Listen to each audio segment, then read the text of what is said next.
네, 우리는 지난 주일에 야고보서 2장 8절과 13절까지의 말씀을 통해서 함께 영광의 주 예수 그리스도를 믿는 믿음이 사람을 외모로 취하지 않는다라는 사실을 함께 살펴보고 나누었습니다. 그래서 하나님의 공평하심과 긍휼이 우리의 신앙과 삶 속에서 반드시 드러나야 한다라는 말씀을 나누었었죠. 오늘은 그것에 이어지는 본문으로 믿음과 행위의 관계가 어떠해야 하는지를 설명하고 있는 본문이 바로 오늘 봉독한 2장 14절에서 26절까지의 말씀입니다. 특별히 오늘 함께 살펴볼 본문에서는 야고보가 단순히 교리적 차원의 설명을 넘어 우리의 믿음이 실제 삶에 어떻게 증거되어 드러나야 하는지를 강조하고 있는 본문입니다. 그는 당시 교회 안에서 흔히 나타나던 문제, 곧 입술로는 믿음을 고백하지만 실제 삶에서는 아무런 열매가 없는 그런 모습을 지적하는 본문으로 오늘 본문이 기록되어 있습니다. 앞선 야고보서의 설교에서 우리는 여러 번 말했지만 그들의 삶 속에서 믿음을 실천하는 일은 아마도 실제로 매우 어려웠던 것으로 짐작해 볼 수 있을 겁니다. 당시 우리가 1장 1절에서 이 야고보서를 읽는 받는 독자들이 흩어져 있는 유대인 12지파라고 나누었죠. 그들이 흩어져 있는 곳에 디아스포라 유대인 그리스도인들은 로마 제국 아래에서 살아가며 아마 앞서 나눈 것처럼 경제적인 차별, 사회적인 차별, 종교적인 차별을 겪었을 겁니다.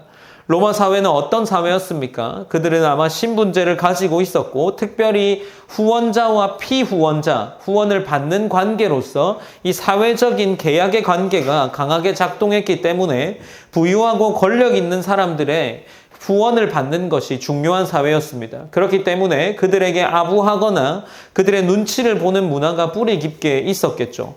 그런 상황 속에서 이 신자들은 믿음으로만 산다라고 말하면서 실제로는 세상의 질서만 따라 살았던 거죠. 약자를 외면했고 아무런 실천이 없는 그러한 삶을 살았을 것이다 라고 짐작해 볼 수 있고, 또한 야고보가 이렇게 강하게 실천을 말하는 것을 보면 아마도 그들이 실제로 실천적인 면에 있어서는 꽤나 약한 모습을 보였지 않을까라고 생각을 해볼 수 있습니다.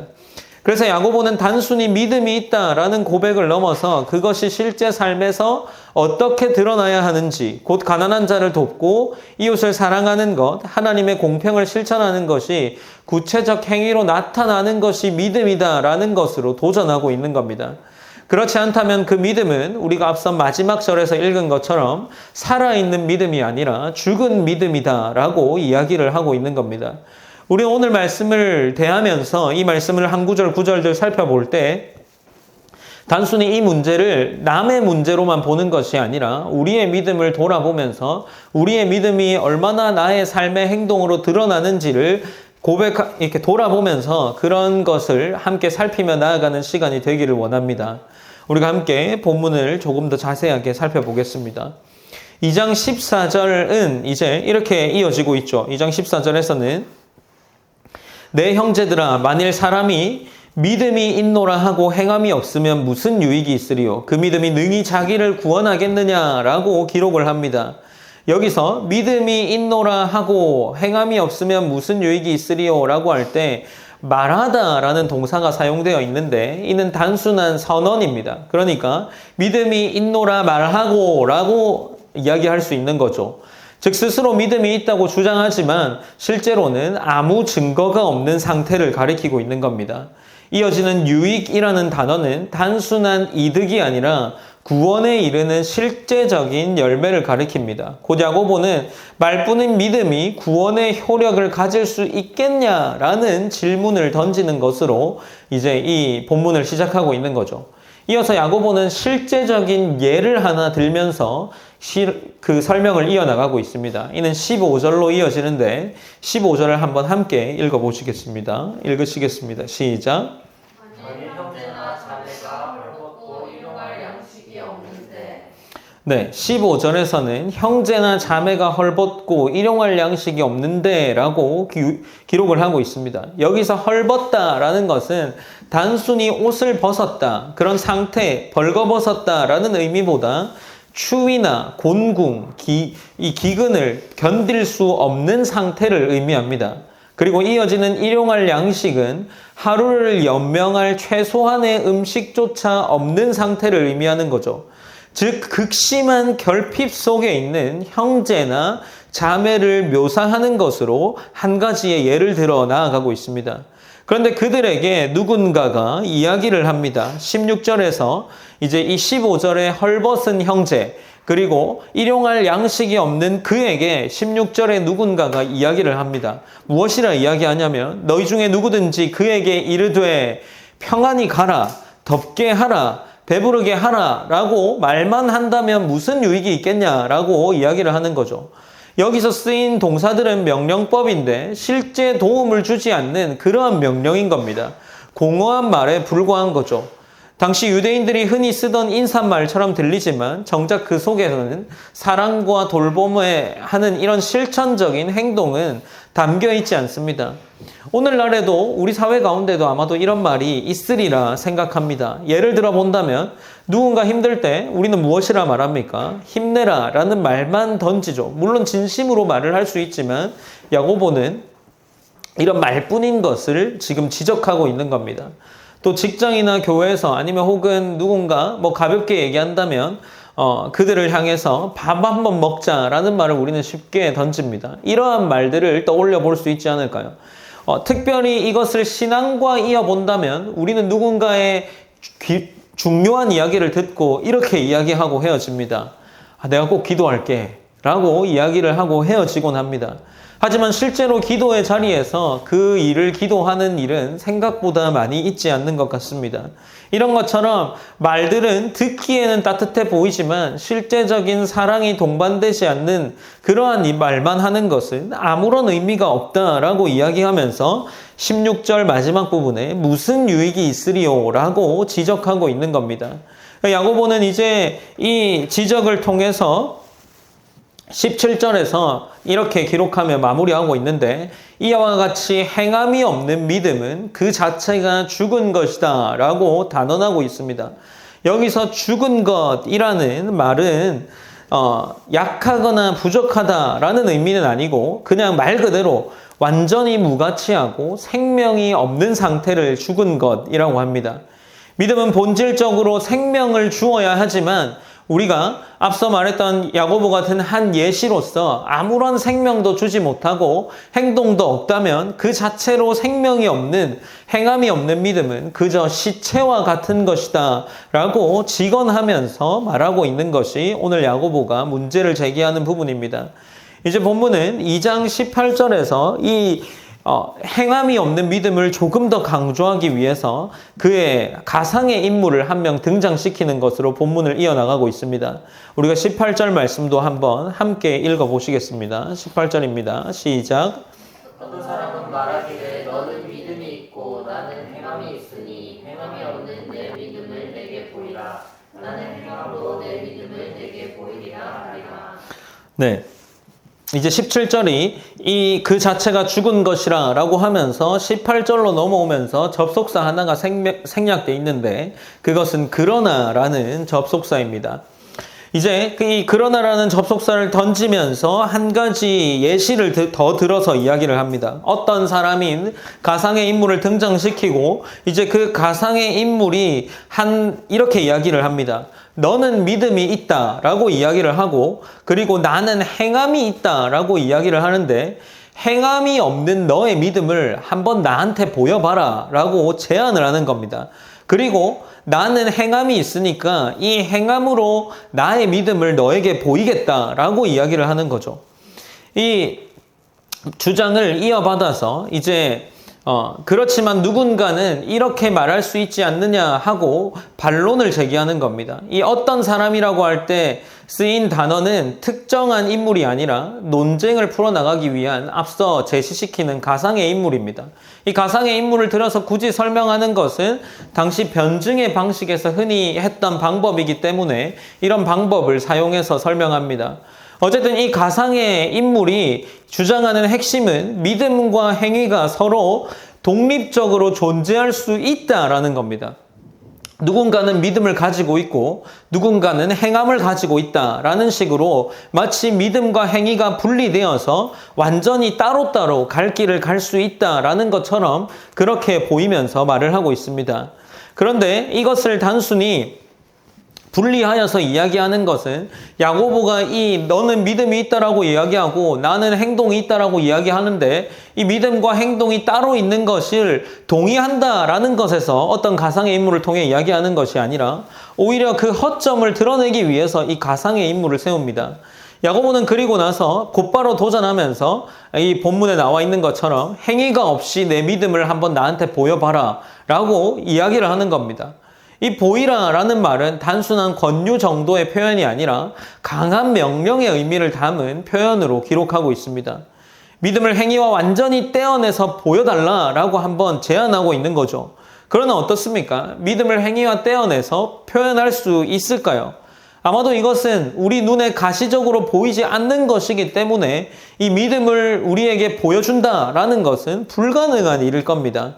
그러니 이 가상의 인물은 애초부터 실현 불가능한 주장을 하고 있는 거죠. 이에 반해 야고보는 이제 이런 말들을 통해서 나는 행함으로 내 믿음을 보이겠다라고 이야기하면서 믿음은 행함과 결코 분리될 수 없다라는 것을 이야기하고 있는 겁니다. 행위가 믿음은 별개로 존재하는 것이 아니라 믿음이 실제로 살아있다는 증거로 행동이 나타날 수밖에 없다라는 주장을 하고 있는 거죠.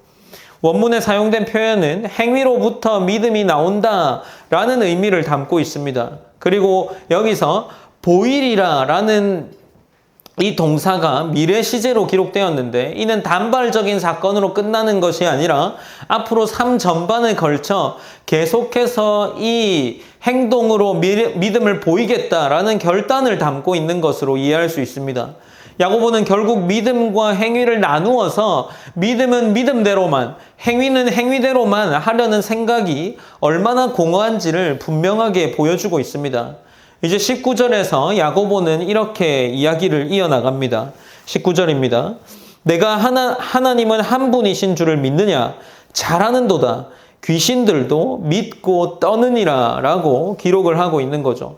이 말씀은 신명기 6장의 말씀에 나오는 쉐마, 이스라엘에 들으라 라고 이야기를 할 때 이스라엘에 들으라 하나님은 한 분이시니라 라는 그런 전통적인 표현이 있습니다. 유대인이라면 누구나 알고 있고 고백하던 중요한 진리였는데 그런데 이제 야고보는 그 믿음만으로 충분하지 않다라고 말하는 겁니다. 내가 하나님은 한 분인 줄 믿느냐? 잘하는도다 라고 말하면서 이제 이 믿음도 잘하는 거다 라고 이야기를 하는데 그것으로 끝나지 않죠. 이 믿음만 가지고 있는 것이 잘하는 건데 뒤에 나오는 것이 무엇입니까? 귀신들도 믿고 떠느니라 라고 이야기를 하는 거죠. 어쩌면 이 진술은 그들에게는 꽤나 충격적인 진술로 이해할 수 있습니다. 여기서 믿다라는 단어가 여전히 반복되고 있죠. 이런 정도의 믿음은, 행함이 없는 믿음은 귀신들도 가지고 있는 거다라고 지적하고 있는 겁니다. 귀신들도 하나님의 존재와 유일성을 인정하지만 그들에게는 무엇이 없습니까? 행함이 없습니다. 순종이 없고 사랑이 없습니다. 또한 이제 이 뒷부분에 나오는 떠느니라라는 이 표현은 전율을 하다 혹은 우리가 조금 더 와닿게 이야기하면 소름 끼치다 라는 의미로 이해할 수 있는데 단순히 인지적, 지적인 동의가 아니라 두려움 속의 반응을 묘사하는 거죠. 즉 단순한 신앙 고백이나 교리적 지식으로만 참된 믿음이 될 수 없다라는 것을 가르쳐주고 있습니다.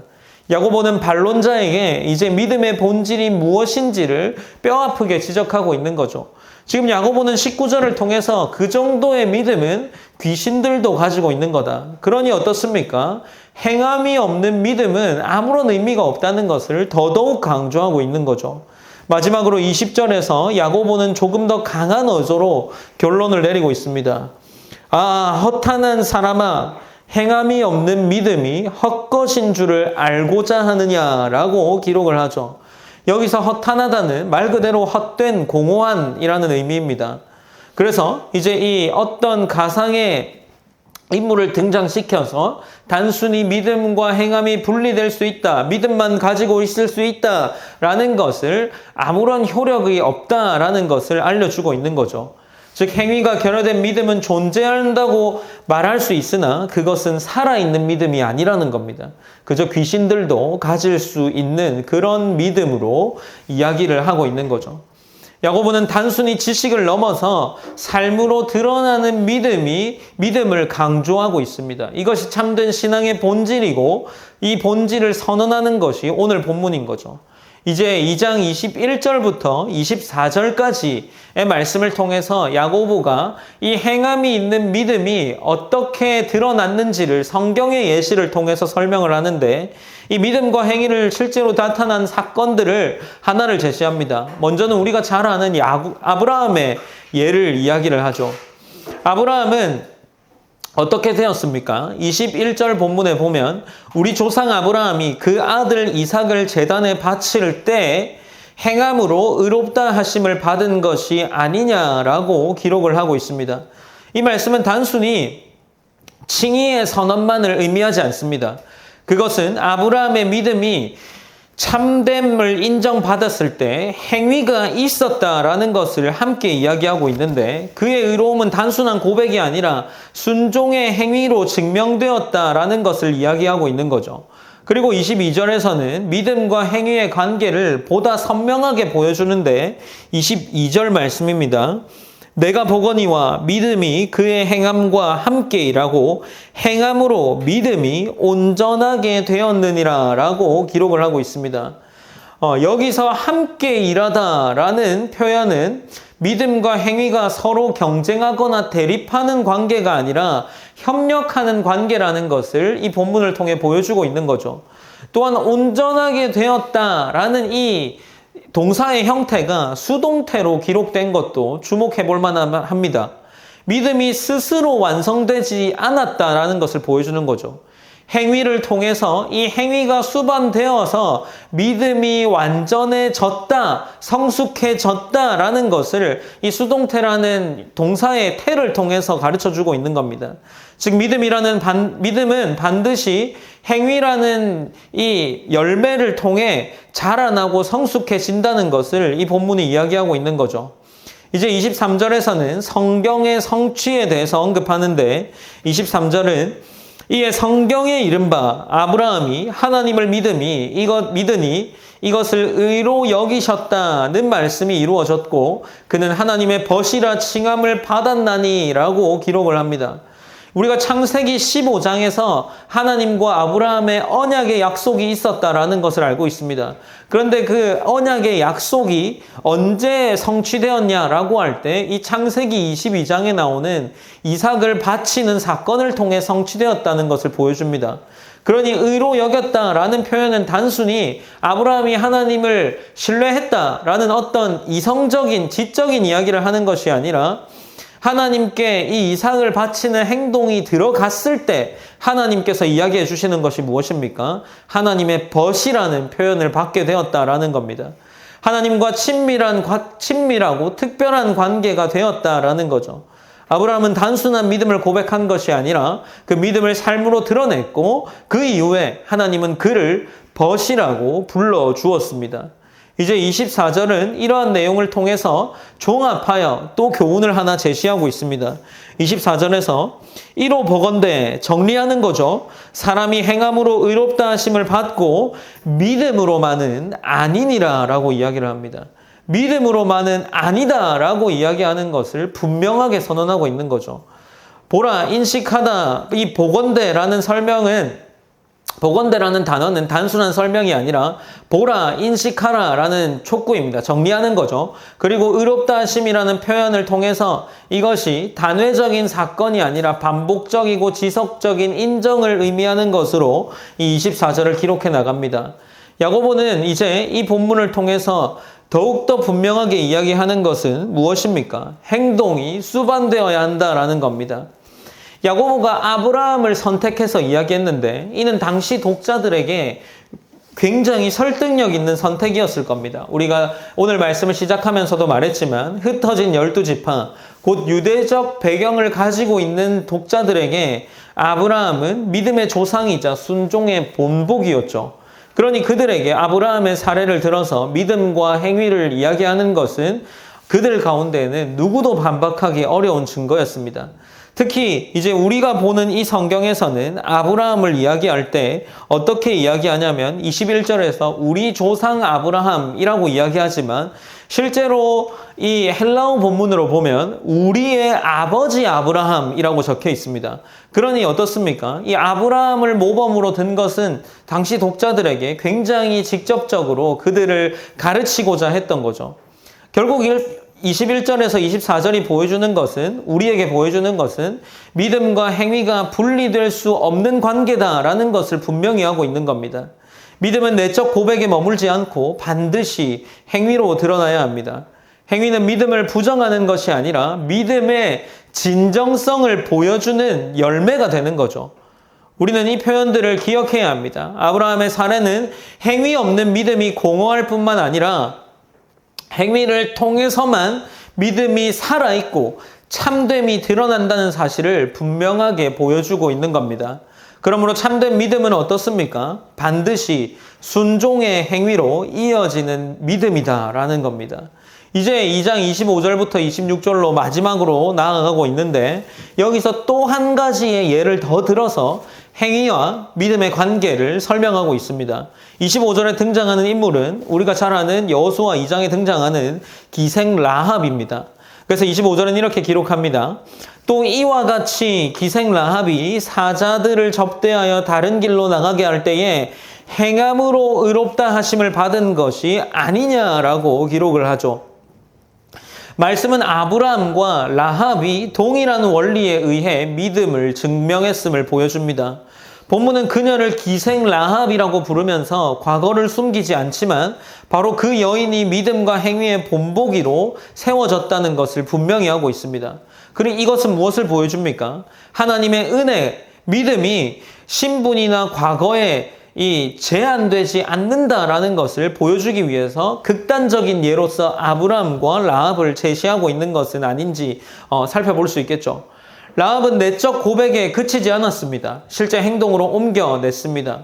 여기에 보면 라합이 사자들을 접대하여 내보내다라는 이 두 동사가 있습니다. 접대하다, 내보내다라는 두 동사가 있는 거죠. 그녀의 구체적인 행위를 묘사하면서 라합의 믿음이 적극적이고 용기 있는 순종으로 나타났음을 보여줍니다. 여호수아 2장에서 그녀는 이스라엘의 하나님을 참 하나님으로 고백했을 뿐만 아니라 정탐꾼들을 숨기고 안전하게 피신시키는 위험한 행동까지 감행했습니다. 이 행위가 없었다면 그녀의 고백은 어떠했겠습니까? 그저 우리가 보기에도 그랬나 보다 정도로 생각할 수 있겠지만 그가 행동했다는 사실을 통해서 그녀의 고백이 공허하지 않게 된 거죠. 따라서 라합은 믿음이 반드시 행동을 통해 증거되어야 함을 보여주는 또 다른 사례가 되는 겁니다. 또한 25절에서 이제 다른 길로 나아갈 때라고 표현하면서 다른 길로라는 표현을 사용합니다. 라합은 단순히 정탐꾼을 숨겨둔 것이 아니라 자신의 안전을 무릅쓰고 구출했습니다. 이는 믿음이 수동적 동의가 아니라 삶의 방향을 바꾸는 적극적 결단이 된다는 것을 나타내는 표현들로 다른 길로라는 표현을 사용한 것입니다. 여리고 성의 운명이 아니라 이는 이 다른 길로라는 표현을 통해서 이 라합이 믿음의 길, 다른 길, 믿음의 길을 선택한 것이 이스라엘 백성의 길을 선택한 것으로 나타나기도 한다라는 겁니다.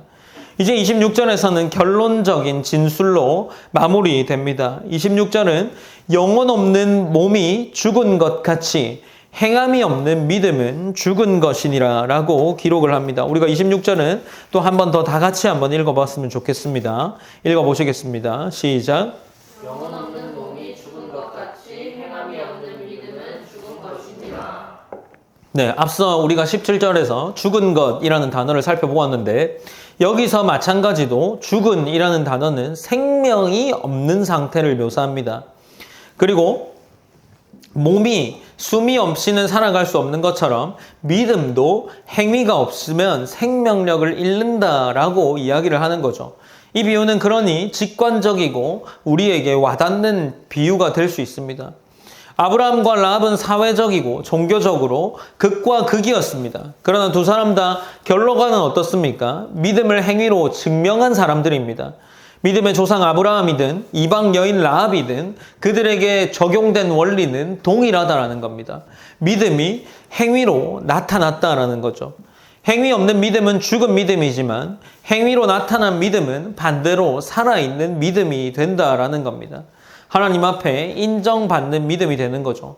그러니 어떻습니까? 2장 14절에서 26절까지의 결론은 분명합니다. 참된 믿음은 반드시 행위로 드러납니다. 행위 없는 믿음은 헛된 것이고 무기력한 것이며 결국 죽은 것입니다.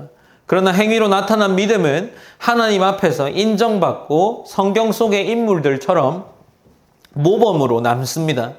아브라함과 라합이 그 대표적인 예였고 이는 단순한 교리적 논쟁이 아니라 실제 삶의 자리에서 보여주어만 하는 신앙의 본질이라는 사실을 우리는 기억해야 합니다. 우리는 어쩌면 이 본문 믿음은 행위를 동반해야 하고 행위가 없는 믿음은 죽은 믿음이다 라는 이야기를 너무나도 많이 들은 것 같습니다. 아마도 이 야고보의 권면에 동의하지 않는 사람은 없을 겁니다. 그러나 현대 신앙생활에서도 이것이 동일하게 적용된다는 사실을 우리는 기억해야 합니다. 많은 신자들이 믿음을 고백하지만 실제 삶에서 그것을 보여주지 못할 때가 많습니다. 그러나 야고보는 단호하게 말하면서 내 믿음을 행위 없이 보여주라 라는 요청은 불가능하다라는 겁니다. 우리의 믿음을 보여줄 수 있는 유일한 증거가 행동이기 때문이죠. 따라서 우리는 믿음을 삶으로 입증해야 합니다. 우리의 선택과 행동, 사랑과 섬김 속에서 믿음이 드러나야 한다는 겁니다. 그렇지 않다면 우리의 믿음은, 내가 가지고 있는 신앙은 그저 죽은 말뿐인 허울이 돼버립니다. 오늘 우리는 현실 속에서 신앙을 돌아보면서 믿음과 행위의 괴리가 가장 뚜렷하게 머무는 것은 무엇이겠습니까? 우리는 그것을 안전지대에 머무는 태도라고 생각할 수 있습니다. 우리는 주일에는 은혜를 말합니다. 그러나 월요일부터는 세상의 논리와 다르지 않게 살아갑니다. 말씀은 원수를 사랑하라고 시키지만 직장과 사회에서 우리는 경쟁자들을 경쟁으로 무너뜨리려고 하고 마음으로는 그저 원망을 키울 뿐입니다. 믿음은 외쳐도 행위는 정반대의 길로 걸어갈 뿐입니다. 이처럼 신앙을 우리의 안전지대에 있는 말의 영역에만 가둘 뿐이면 이것은 야고보가 말하는 죽은 믿음의 증상 속에 놓여 있을 뿐입니다. 또 하나는 무엇이겠습니까? 또 하나의 모습은 기도와 행동의 분리입니다. 우리는 문제가 생기면 기도한다라고 말하면서 동시에 인간적인 방법으로 해결하려고 애씁니다. 극단적인 예를 들면 어떻습니까? 우리는 감기에 걸렸을 때 어떻게 합니까? 병원을 가거나 약을 먹습니다. 근데 감기에 걸렸을 때 기도해 본 적 있으십니까? 근데 진짜 신앙인이라면 기도가 먼저지 않을까요? 극단적인 예긴 하지만 그렇게 우리의 모습의 삶을 떠올려 볼 수 있지 않을까 싶습니다. 직장에서 부당함을 보면서도 하나님을 의지하지 않고 타협해 버리기도 합니다. 기도하는 입술과 타협하는 손이 동시에 존재한다는 거죠.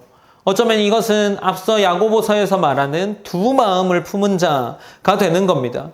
그 간극이 바로 야고보가 지적하는 죽은 믿음인 거죠. 기도는 결코 행위를 대신하는 면죄부가 되어서는 안 됩니다. 오히려 믿음의 결단과 행동으로 이어져야 할 하나님과 연결되는 통로가 되는 거죠. 또 하나는 무엇이겠습니까? 편리함을 선택하는 습관 속에서도 모습은 선명하게 드러납니다. 우리는 믿음을 말하지만 그것이 믿음이 불편함을 동반하게 될 때 우리는 쉽게 물러서 버립니다. 예를 들어서 약한 자를 돕는 것이 시간이 걸리고 손해처럼 보일 때 우리는 다음에 라고 미루지 않습니까? 그러나 성경은 바로 그 순간 우리의 믿음이 진짜인지 가짜인지를 드러낸다고 말을 하는 겁니다. 우리에게 이 신앙을 지키는 길이 편리해 보인다면 우리는 굉장히 쉽게 그 믿음의 길을 선택합니다. 우리가 만약 이 신앙의 길이 어려운 길이라면 그 길을 쉽게 선택할 수 있겠습니까? 결코 그럴 수 없을 겁니다. 편리함을 따라 살아가는 신앙은 지금 이 야고보가 말하는 행위로 드러나지 않는 신앙이 될 수밖에 없습니다. 끝이 아니죠. 모습은 여전히 드러납니다. 우리는 정직을 말하지만 보고서 한 줄, 계약서 한 문장 앞에서는 묘하게 마음이 흔들립니다. 다들 이렇게 하니까 라는 말로 스스로를 합리화하는 순간 우리의 신앙, 믿음은 무너지게 됩니다. 주님 앞에 정직하게 살겠다라고 고백했으면서도 실제 행동은 세상 방식과 다르지 않다면 그것은 믿음이 아니라 우리의 종교적인 표현일, 언어일 뿐입니다. 또 하나는 개인적인 실패가 있지 않을까 싶습니다. 우리는 말씀을 들을 때마다 이제는 순종하겠습니다 라고 다짐하지만 현실에서는 그 결단을 행동으로 옮기지 않습니다. 이때 우리의 신앙은 늘 시작선에서만 맴돌 뿐 경주를 달리지를 못합니다. 야고보는 바로 이 지점을 지적하며 권면하고 있는 겁니다. 결단이 행동으로 이어지지 않는다면 아무리 은혜로운 고백이라도 그 믿음은 헛것일 뿐입니다. 믿음이 있다면 우리는 경주를 뛰어들어서 우리의 발걸음을 달리 해야 합니다. 따라서 우리의 믿음은 어떠해야 합니까? 지적인 동의나 입술의 고백에 머물러서는 안 됩니다. 이러한 고백들, 하나님은 한 분이시다 라는 고백은 귀신들도 믿고 떠는 내용이다 라고 야고보는 말합니다. 그러나 그들의 믿음에는 순종과 사랑이 없었다라는 것을 기억해야 합니다. 우리가 만약 단순히 믿음만 가지고 있다면 우리의 믿음은 귀신들이 가진 믿음의 정도일 뿐인 겁니다. 바울이 말한 것처럼 믿음은 사랑으로 역사하는 겁니다. 야고보가 말한 것처럼 행위로 드러나야 합니다. 두 사도의 가르침은 충돌하는 것이 아니라 동일한 진리에서 다른 각도를 강조하고 있는 것입니다. 결론적으로 야고보서 2장 14절에서 26절의 말씀은 우리의 신앙을 점검하게 하죠. 나는 믿음을 고백하지만 내 속에서 믿음은 증거되어지고 있는가? 아브라함처럼 라합처럼 내 믿음은 행위로 드러나고 있는가? 라는 것을 질문하는 것이 우리에게 오늘 본문이 이야기하는 겁니다. 행위 없는 믿음은 죽은 것이라는 것을 우리가 다시금 깊이 떠올렸으면 합니다. 사랑하는 성도 여러분, 오늘 설교의 제목을 진짜입니까? 라고 그냥 붙여보았습니다. 여러분의 믿음은 진짜입니까? 여러분의 삶을 세밀하게 들여다보면 여러분은 믿음이 있는 사람입니까?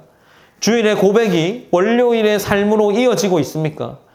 혹은 교회 안에서는 우리의 나눔 속에서, 교제 속에서는 신앙인의 모습이지만 가정과 직장에서 교회와는 다른 모습으로 살아가고 있지는 않습니까? 믿음은 삶 속에서 증명되어야 합니다. 행위가 따르지 않는 믿음은 결국 자기 위안일 뿐인 겁니다. 스스로 안심하려는 껍데기에 불과한 신앙을 넘어서서 하나님께서 우리에게 너의 믿음이 진짜냐라고 물었을 때 우리가 행위로서 그 믿음을 보이는 하나님 자녀가 되시길 바랍니다. 그러므로 이제는 스스로 속이는 신앙에서 벗어나야 합니다. 죽은 믿음을 붙들고 안도하는 것이 아니라 편안함을 추구하는 것이 아니라 불편할지라도 살아있는 믿음으로 나아가야 합니다. 믿음이 있다면 우리는 행동할 수 있어야 합니다. 손해가 있어도 정직을 택하고 불편해도 사랑을 선택하며 위험해도 진리를 붙드는 것이 우리의 믿음입니다. 아브라함처럼 라합처럼 우리의 믿음의 결단이 보여져야 합니다.